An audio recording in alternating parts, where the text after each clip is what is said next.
which in a way is kind of a more pure and I'd say healthy way to add value, is figuring out how to operate the property better and do the right things to get higher rents, right? To get higher rents, and then that creates your better cash flow and your higher value. Hey, what's going on, everybody? Welcome back to the Land Development Podcast. I'm your host, Ryan Glick. If this is your first time joining us, each week when you tune in, you'll hear one of two different types of shows. Sometimes when you tune in, you're going to hear industry news. That's where we pull up a few different headlines and we talk about what it means for the land development industry. Other times when you tune in, you're going to hear an interview style show where we have on someone associated with the land development industry and we dig into some topics that are of interest to them. Now, today I'm excited to have with me David Morin. David is a partner at MNO Partners out of the Austin and San Antonio markets. David, thanks for joining me. Hey, thanks, Ryan. Thanks for having me. Absolutely. Been looking forward to the conversation. I feel like, I've had a lot of conversations with people from Texas, but I feel like a lot of them are from the DFW market or the Houston area, not necessarily Austin and San Antonio. So we'll be able to cover a little bit different part of the state. And so definitely looking forward to that. Great. Yeah. Well, coming into this, I did just a little digging on stalking your LinkedIn profile and trying to figure out kind of your background and everything like that. And one of the things that I noticed is that it looks like you've been in real estate since college. So Yes. it's something that you've been doing really from the beginning. And did you know going into school that's what you wanted to be, is doing something in the real estate industry? No, I had no idea. I really didn't even know what I wanted to do when I first entered into university. I kind of took a lot of different courses and sort of figured out that I kind of liked architecture, but I'm not necessarily super into the details of drawing everything out and putting everything together.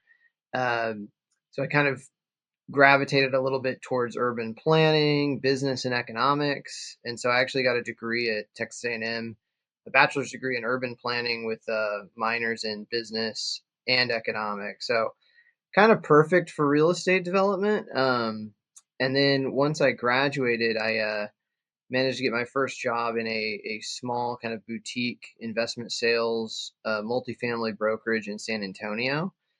And then just going to ULI events, Urban Land Institute, going to CCIM events. I just kind of figured out like, hey, I really gravitate towards the development side of things. And so I got a job with Aspen Heights Partners out in Austin. This was in, I think, 2012. And got to get a lot of project experience in student housing development projects. And then we eventually got into multifamily, even like some for sale condo. So got a lot of experience there, and then worked for a student housing developer called Parallel Company. These guys are, I'd say, probably one of the best. They probably produce some of the best institutional grade assets in the student housing market. Very, very selective in their locations. They build long term hold projects, mainly for capital partners that, or, investment firms that want to buy really long term, stable student housing assets. And really an amazing experience kind of seeing how they work and kind of the quality they put into their projects. And then my business partner and I, Frank Navarro, we got our start over at Aspen Heights Partners. He was on the capital markets side of things. I was on the development side of things. And we kind of put our heads together and started chasing some small deals on our own. We always had the blessing of our employers, but we were chasing some small deals on our own. A little townhome project in San Antonio, and then eventually we got our first deal off the ground, which was a 227 unit garden style multifamily project in New Braunfels, Texas, which is one of the fastest growing towns in America. It's right in the middle of the I-35 corridor, nearly equidistant between Austin and San Antonio, a little closer to San Antonio. But and this location that we had was a real rezoning effort. So it took a lot of time, but sometimes the best sites are big rezoning efforts. And it's about a 5-minute walk to Green Hall. And Green is kind of this historic, um, little town that sort of preserves Texas country music culture and history. It's really a beautiful little place, and we're just really excited that we got that opportunity. And yeah, the project's about 50% leased at the moment. It's a little bit of a bloodbath in New Braunfels because there was a lot of oversupply with the cheap interest rates. We did have the foresight to get a fixed rate on our loan, which was, I think, advantageous for us. Um, I would say the lease up's not as we hoped, just because there's so much supply in the market, but it's such a great location, such a great asset that we built that we feel like in the long term it's going to be a really great treasure. Yeah. So did you go right from Aspen Heights to your company? Did you basically at some point decide to, once you got some of these deals you were able to do on the side or these projects on the side, did you get to a certain point where you're like, hey, I think it's time to cut the cord and go over here and start, branching out on our own? Like what, I guess maybe what I'm wondering is what led to that decision, and was that a difficult decision to make? For me, actually, it wasn't going directly from Aspen Heights to doing my own deals. It was more, I had a little hiatus where I actually started a little tech company that was based on real estate, for real estate developers and brokers. Honestly, I think it was a little before its time. It was a kind of an aggregator where we aggregated all these data sources. You could find property assemblages. You could overlay zoning information, tons of parcel data. A little before its time, and I did that for like a year or two, got some decent clients, and then I realized, I really miss like the tangible aspects of real estate development and my network in the industry, and I just, kind of wanted to go back to it. And anyway, so we started MNO Partners kind of during that little hiatus that I had. And we started with a little townhouse project in San Antonio, really boutique, kind of 24 unit, for sale townhouses. Unfortunately, we got slaughtered in the historic review process. We got approved by the historic board, first unanimously. Then in the second round of reviews, we got, not, we didn't get unanimous approval. We had a few objections. We had to change some density. And then eventually we got approved by the historic board and then overturned by the Board of Adjustment or something. I think it was the first time it ever happened in the city of San Antonio. And Wow. ultimately we had to, yeah, ultimately I think the landowner got deal fatigue. We didn't have the capital at the time to take down the land. Plus it was a entitlement battle. So there's a little bit of a risk. You don't want to take down the land before you have your entitlements. So unfortunately, that was about a year and a half to 2 years of of work, and really in these cases like a battle that just kind of unfortunately went down the drain. But at that time, we also were looking at other opportunities, and we had made a lot of connections, and the folks that were helping us with our pursuit costs on the San Antonio project just really liked how we're focused and we battled through some of these really difficult challenges with that, historic approval effort. And they thought, hey, let's get these guys in on another deal. Let's like, we like these guys. We like how they battle through things. And that's when we found our Gateway to Green site, which was a 9.5 acre site, 5 minute walk to Green. And I think we had to get like 30 or so neighbors to come to the table and agree with us on it. So that was another battle, but a successful one. But yeah, long story short, no, I didn't just jump from Aspen Heights to doing our own thing. We kind of just kept kind of exploring, turning over rocks, and then just kind of went for it and put some deals together. So how do you keep a level head while you're kind of getting your head smashed in by these different groups on that project that you just talked about? Like, you think you're good, you think you're moving forward, and then they come back and it gets overturned. Then ultimately the project maybe doesn't go the way you want it to go. How do you stay positive and continue to look for other projects versus tell yourself like maybe this isn't for me, maybe I should go do something else? Quite honestly, I still think that sometimes. But there's a lot of cursing, there's a lot of frustration, there's a lot of at least in the beginning when you're first kind of dealing with this stuff, and then the next day you wake up and you just get back to work and you just get back to problem solving. So you kind of let it out of your system. Hey, let's just do it. It's natural. You got to get it out of your system, and then you just get back to work the next day and just try to problem solve and keep going and keep going and keep going. I mean, that's about it. Once I really started to feel the heat of rezonings and really just the real challenges of development projects, especially when they're not going exactly the way you want them to, you sort of develop a calmness in a way where you're just like nothing really phases you per se. And you sort of actually a development friend of mine who's got a lot more experience than I do said this. He said, when things are calm and like things are going really easy, he's like, he almost anticipates or expects something very soon to come up. And I think that's a very wise way to explain the process. Well, let's talk about M&O Partners. So you started this company. And so for people who don't know what your company does, how would you describe that? Yeah, well, we're a very, very early, I'm a young guy, I'm 37 years old.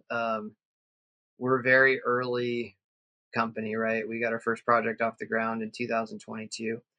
But we really try to focus on walkable locations for multifamily and mixed use projects. We're also involved in any kind of like community based or community focused project where maybe it's a retail project that could have a serve as a third place kind of as its anchor, and then we bring in tenants. We feel like there is, especially in the Sun Belt where we are, Austin, San Antonio, I-35 corridor.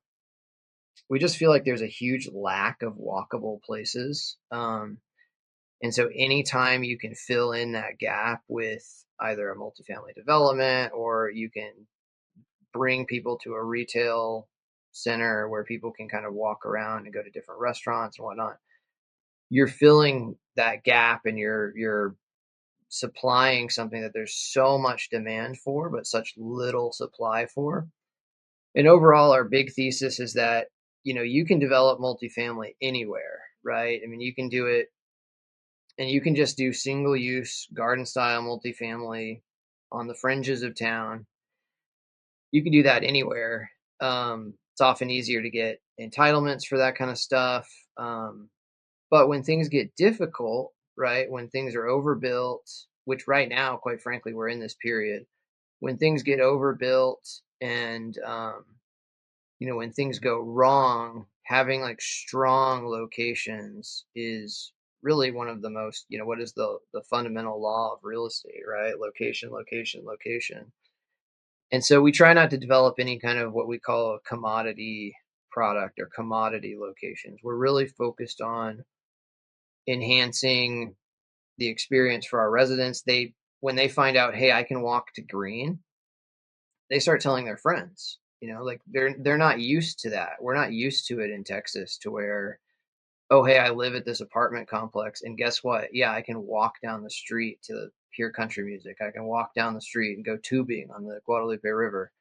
Um, they just don't, like, we're just not used to that yet. And so because it's so rare, it's really attractive for tenants. It's attractive for capital partners, and quite frankly, it's fulfilling for our team.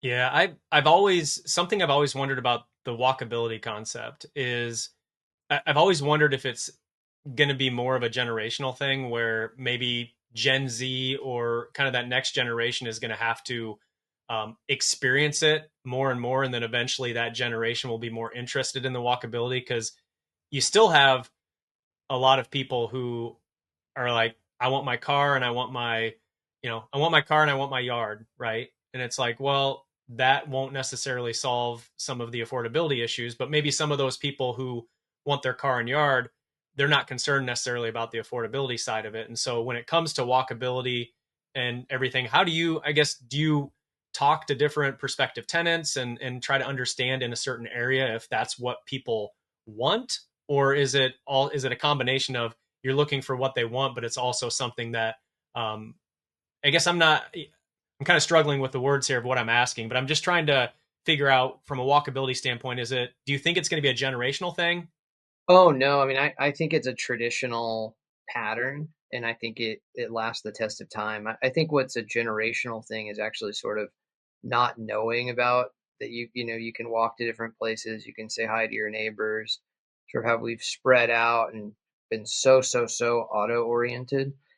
And I don't think, the car isn't an inherently bad thing. I mean, I enjoy driving my car. I don't like traffic, and I think traffic's getting worse and worse and worse, especially in our Texas cities. You guys know that in DFW, and Austin's pretty bad. San Antonio's getting worse by the day. But I think people really appreciate just something different, and so we build a high quality product. So we'll build a high quality product. And so they'll be comparing our product just based on the quality level and kind of the amenity offerings. But then when they find out, oh, hey, I can also walk to like my favorite restaurant or my favorite activity, and oh, that's really cool. And we just think there's a premium to be paid there. I think people choose the walkability if they have the choice, right? I think the problem is we've built in such a way for so long that market data and all the things that we're super obsessed with have sort of priced in a more homogenous environment, right? So if your market data, like let's say for the for sale housing market, right? Like if your market data is telling you, oh, for me to get X dollars a square foot on my house, I have to have a garage and I have to have this lot size and I have to have this many bedrooms. But 95% of the homes have that stuff, right? And so because it's become so homogenous, any anomaly is very scary for people and unknown. And so that's kind of affected and distorted pricing, unfortunately, because real estate's such a big, especially the for sale home market. I mean, that's somebody's savings. A lot of people, that's the store of their wealth.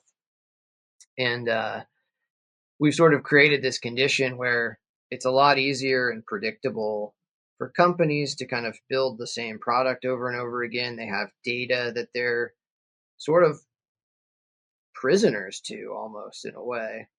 And then you have people very scared of anomalous things because all of that data is there telling them, hey, here's one way to do things. And this is like all that the data is showing because that's all that the data is, right? And so that's a difficult thing to free people from.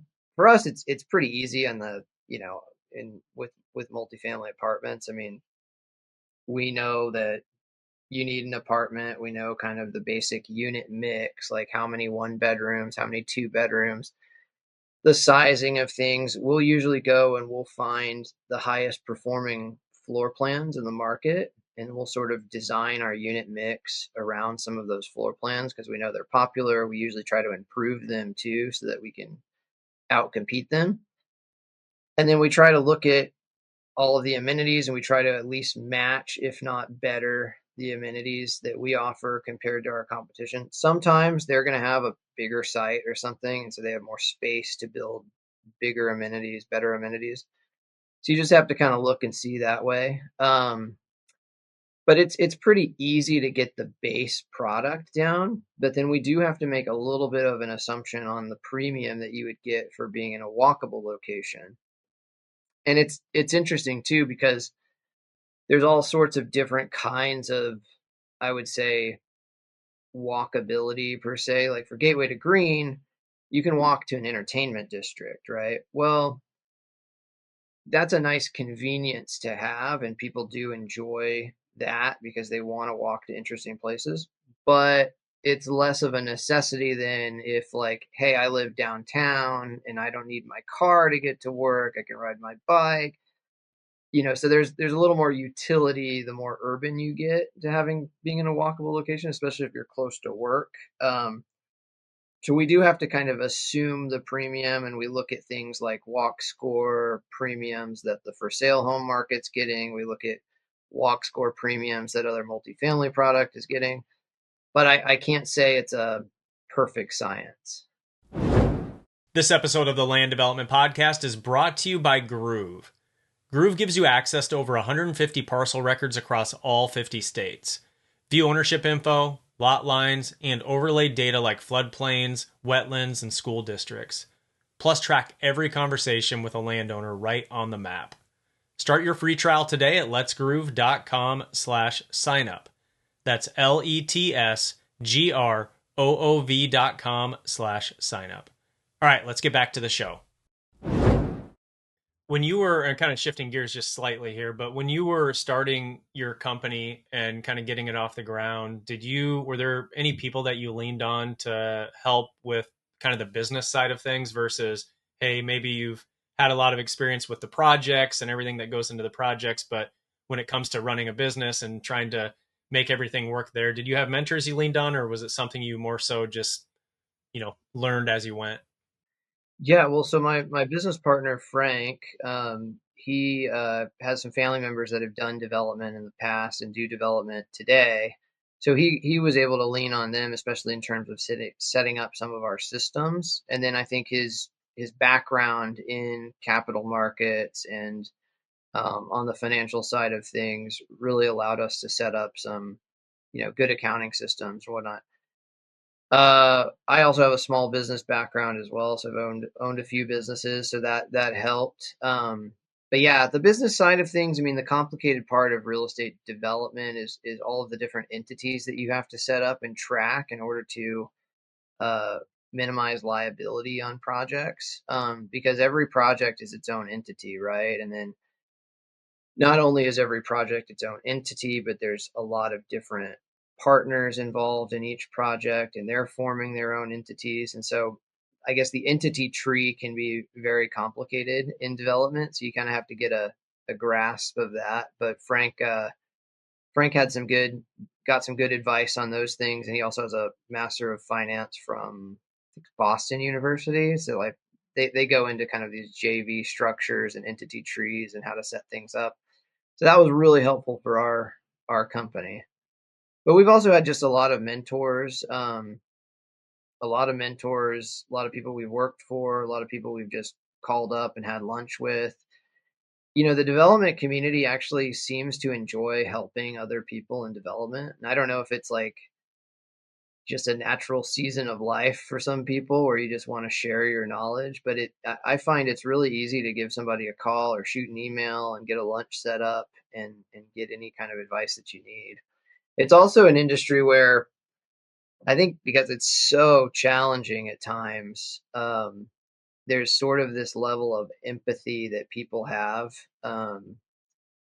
There's like a shared experience in a way, and I think that's it. In a way, it can be bonding. It sounds kind of weird, but I think there's a little bit of like an empathy there that people have.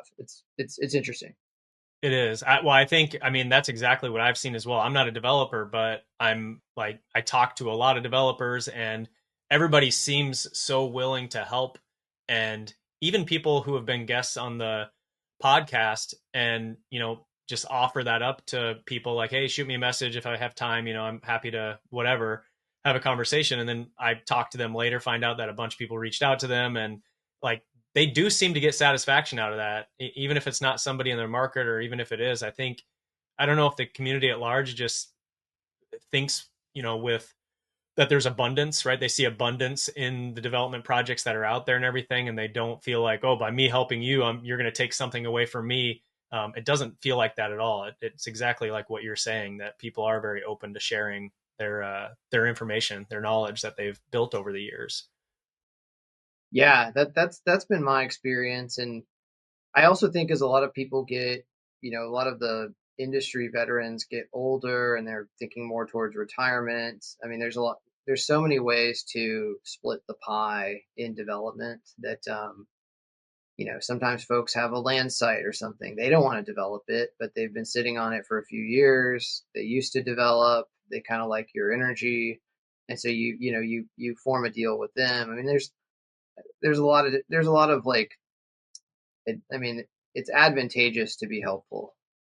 Well, let's talk some projects. So I know you've had some projects going on. You have some active ones going on, but do you have any that we could dig into and talk about, and maybe share a little bit of backstory of those projects and kind of where they're sitting today? Yeah, well, so our firm is kind of in its nascent stage, right? So it's so our first project that we've gotten off the ground is Gateway to Green. We got that off the ground in 2022, which was sort of like the beginning of the end when it comes to cheap money. Thank God we had a fixed rate on the project. Otherwise, would have been much more challenging than it has been. But that project is 227 units. It's in New Braunfels, Texas. Like I said, 5 minute walk to Green Hall. Um, we have a dog park bar area where we've set up this like little table tap system. For whatever reason, the liability insurance stuff on that is so confusing and annoying. But we have this little table tap where residents get an ID card, and they can, if they're 21 and up, they can get one little beer a day. And kind of the idea is like we put the coffee station, we could put the little beer station right next to the dog park where everybody goes in the morning and the evening, anyways. We're trying to foster a little community there. We have like a bike rental program where people can rent a bike and they can just take their bike over to Green. We've got a variety of units. We've got some really cool townhouse units. So we have like, you know, some BFR kind of style units, but mainly your traditional multifamily. We do have some 2-story loft style units, a lot of pet yards, these cool little courtyards that we modeled after. You look at these little pictures online of pocket parks and kind of how you've got like edges and sight lines and whatnot. So that it was designed with some of those principles in mind, but also having to deal with the suburban code that exists in New Braunfels. So we had to probably provide more parking than what we would have loved to provide. Some setbacks that probably we wouldn't have done ourselves. But overall, I mean, great project. We're really proud of it. It's basically wrapped up construction. We've got 13 major buildings on the site. The last one's getting C of O probably this week. So we're really excited. It's a fun project to see. It's kind of fun to know that, hey, you did that. We built this project. But yeah, that's been a really interesting one. We had to get approval from 30 or so neighbors. Basically a massive rezoning effort. We're surrounded by single family homes, and the site was zoned for, I think it was like neighborhood commercial. And so we had to kind of show the neighbors, the benefits of a multifamily development, why we thought it would fit in more with their residential use than, the neighborhood commercial, which they didn't realize there were some uses that could happen with the neighborhood commercial that would have been, pretty detrimental to their neighborhood. And then, so we worked with them, and then I think the city of New Braunfels had a provision in their code that said if you're to subdivide this lot that we purchased, if you're to subdivide it, if you're to plat it out into multiple parcels, you would have to extend this road that ended at our site, but was in the neighborhood, right? It kind of stubbed out at our site.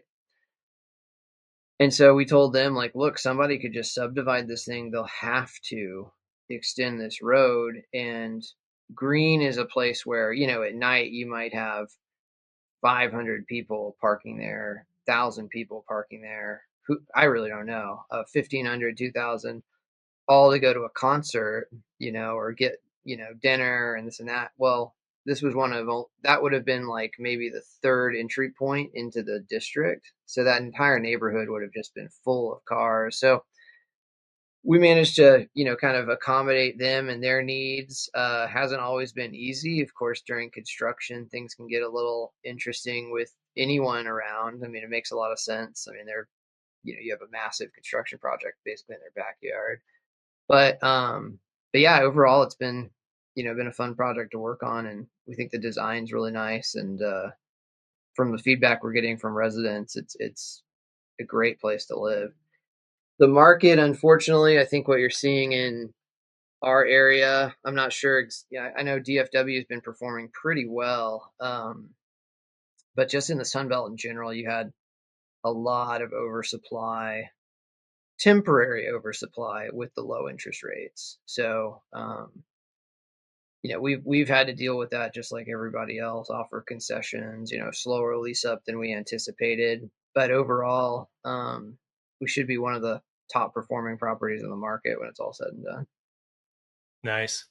Well, that's an interesting, your approach to getting buy-in from the neighbors is pretty interesting. And maybe that's a typical approach that people take, but it's not, it's a combination of the benefits that your development will bring to the community, but also the like almost playing the what if game of, okay, let's say that we don't build this and somebody does come in and build, a some sort of commercial there in that space, or how else could this space be used that could be problematic for the community and everything, because you do see a lot of the whole, well, we hear it all the time, right? The not in my backyard conversation of like, I don't want anything but single family residential around my single family residential, right?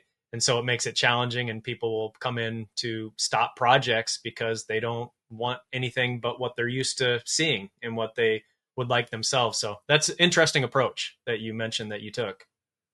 Yeah, I mean, I can't say that we did anything innovative per se. I think we got lucky in a way that the road stubbed out like right at our site, and if anyone subdivided it, it would have destroyed their neighborhood. So, I mean, I think that was ultimately the winning argument. But the process of having to get rezonings and working with neighborhoods is very very broken. I'd say, but some good news is I think they just passed a bill that reformed some of the requirements in terms of people opposing your project and what that triggers with city council. They passed a bill recently that I think makes it a lot harder for a small minority of neighbors to block a project. So that's a really nice thing, I think. But we've got all sorts of problems in our industry. Yeah. Yes, true statement. Well, we're at 32 minutes here. So I'd like to shift into the last segment, the lightning round. So I've got a few questions for you here I want to get your thoughts on. First one is, how do you choose the right teams to work with you in helping with executing on your projects as you're starting up a project? Yeah, well, we've made mistakes on this, and then we've had a lot of successes on this too. So I would say the biggest thing is, um, and I mean this is kind of cynical, but liability provisions in contracts. Honestly, like if you have a bad team, um, you have no idea how that can impact you on a project. I mean, it can be like a nightmare, complete nightmare. And so we're very, very, very, very, very, very, very careful about limitations of liability, which I think are, I mean, if you're an architect or if you're an engineer and you're designing something that's going to be affecting people in real life, like I understand you're a small, sometimes smaller businesses and there's only so much you can pay with insurance and whatnot, but we like consultants that are confident in their work and can accept a higher limitation of liability. Uh, we like that. In terms of maybe a little more, you know, uh, I like to match the teams with kind of our company's size and our market. So we like to have a local team, like if the architect can be local or if they're very familiar at least with the area, um, they're just going to care more about the area. I mean, that's my philosophy. And you can get someone out, see the site, you can go over problems with them. They really really care about the aesthetics and the overall design intent. Sometimes with some of the bigger shops, you're just gonna that's just not the case, right? They might be able to produce the plans faster, but they're not necessarily going to put that time and attention into every piece of the project. Um, but yeah, I think matching kind of the side you want firms that aren't going to go out of business during your project, right? Like they're keeping the lights on, they're cash flowing, they're ready to go. They're big enough to be on these large deals that really matter financially, right? There's a lot of financial impacts. But at the same time, you don't want you don't want consultants that are part of firms that are so big that they will focus on their larger clients at the expense of the smaller client, and it just becomes a hassle, right? So that's kind of a balancing act, but every consultant has their every different kind of consultant has its probably stereotypical personalities. I like to say the architects are always driving a really nice black Audi. And my architect friends laugh at that because it's true.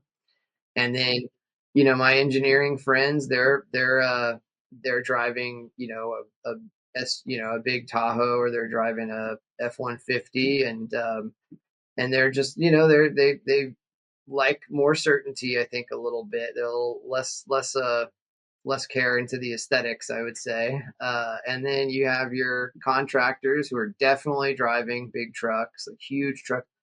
I never see my contractor friends carrying anything in the back of their trucks, ever. But they're there, they laugh at me. I have a little truck and they laugh at my little truck.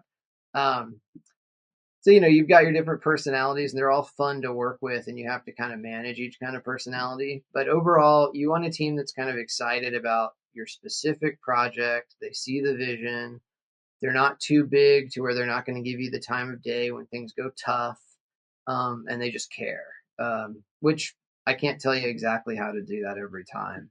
But once you do find those teams, you stick with them, and the best developers find that team and just use them over and over again. All right, second one here. What's the thing you look forward to the most when going to work each day? Oh gosh. Well, I used to look forward to finding new deals, but I would say the last couple of years it's been almost a futile effort to find, like, multifamily development deals that you can be really, really confident in. But I would say that's kind of the most fun part of the job, at least for me, is sort of envisioning new deals and trying to put deals together. Um, and then the second most fun part, and it's different every day because you have so many different pieces of the development process. When you're in the construction administration process, right, and you're having to do draws and you're having to, go over potential change orders with the contractor, and make sure the furniture is delivering on time. It's totally different than when you're doing a rezoning or when you're working with your architect on floor plans, right? I would say my favorite parts are finding the deal, putting the deal together, doing the entitlements, and then managing the team. And then after that, it's just okay. You got to do it, but it's so it's hard. It's hard to answer that question, I guess, Ryan, Yeah. because every every day is different because the process is so long and drawn out for each deal, and just kind of depending on where you are with the deals. But I like finding new deals. Hopefully, we'll be able to find them again soon.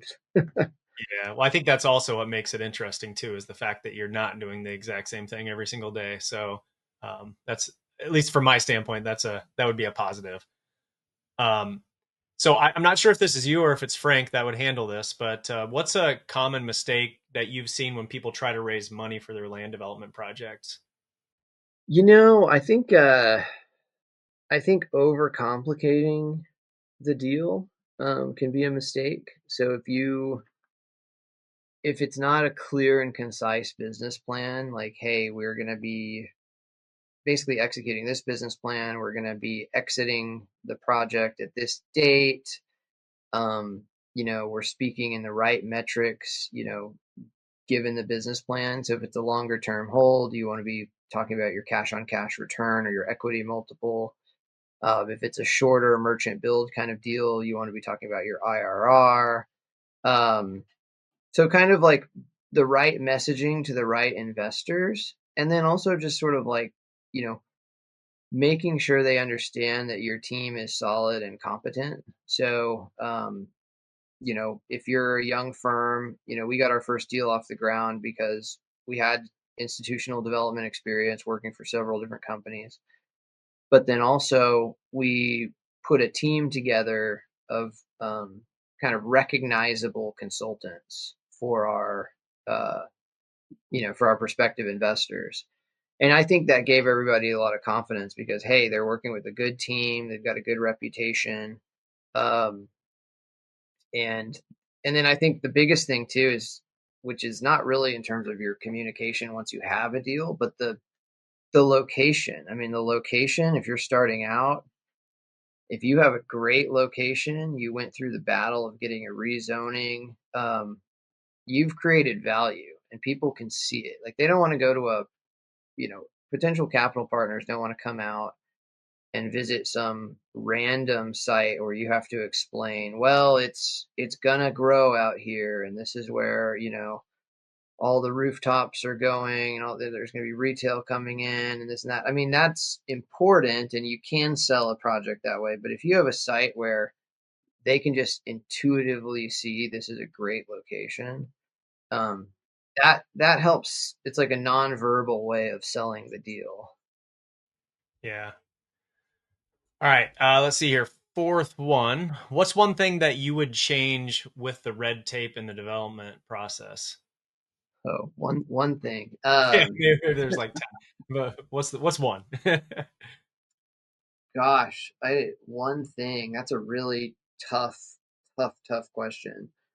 I mean, I don't want to cop out on it, but I feel like it has to be like for us to not have a affordability crisis for the rest of our nation's existence. I would say that it just has to be really, really, really rethought of in terms of how many permissions you have to get um, from the city, from the county, from all these different review authorities. That has to be completely reorganized, restructured. Um, it creates a world where really only big development can happen because big developers are able to stomach that risk, or people with deep pockets are able to stomach that risk. When really, I think a lot of the problems, with supplying housing could be solved by smaller developers if we just de-risked that for them. Um, but yeah, I mean, it's I can't really answer that. Like, there's if you're in the industry and you're doing development, there's just thousands of things that could be changed to lubricate the process. It if you went through it, Ryan, you'd be like, okay, I'm glad I know this. This is a good skill to have, but this is obviously a broken Yeah. system. Like, this is obviously not efficient, not effective, broken. And it's like only a matter of time until we have like the affordability crisis we have today. Right. All right, last one here. So, for listeners who may be looking to get into multifamily, what advice would you give to them? I mean, that's a good question. I would work for some developers and I would try to get a lot of experience in the different aspects of the development process. So I'd try to find a developer that does the full cycle process. So they're looking for land, they're managing the team, um, they're managing construction, they're managing the design team, they're managing construction, they're managing the lease up.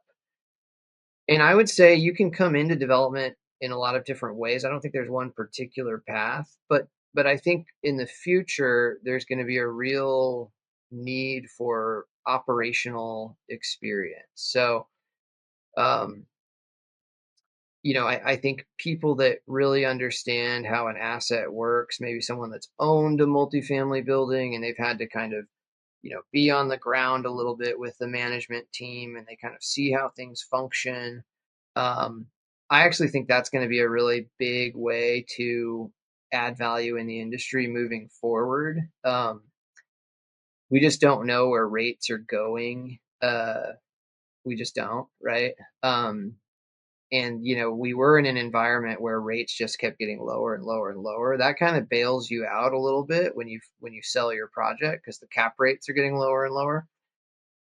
We don't really know what that environment will be like, and we're kind of figuring that out. And so the only way to really add value is, which in a way is kind of a more pure and I'd say maybe like healthy way to add value, is figuring out how to operate the property better and do the right things to get higher rents, right? To get higher rents, and then that creates your better cash flow and your higher value. So I think operational experience will come in handy for folks in the development industry. But finding a firm where you can really see the full process, I think, is a huge deal. Nice. Cool. Well, appreciate that and appreciate you joining again. What's the best way for people to connect with you or to learn more about your company? Yeah, so our company is MNO Partners. We have a website, mnoinvestments.com, and they can reach out to you, Ryan, and if they're interested, you can forward them over to me. All right, that works. That works. Well, if those of you listening in right now, if you look down in the description for this episode, you'll see a link there to the show notes page. I'll have a link to their website on there, so you'll be able to go to MNO Partners website and check that out, see some of the projects they have going on and everything. But otherwise, that is all for this episode. Again, really appreciate you joining, David, and kind of sharing your story and some of the projects and everything that you've worked on over the years. And those of you listening in, if you're not already subscribed, click that button. We'd appreciate you coming back for the next one and continuing to come back in the future. But with that said, we will come to a close here and we'll talk to you all next week.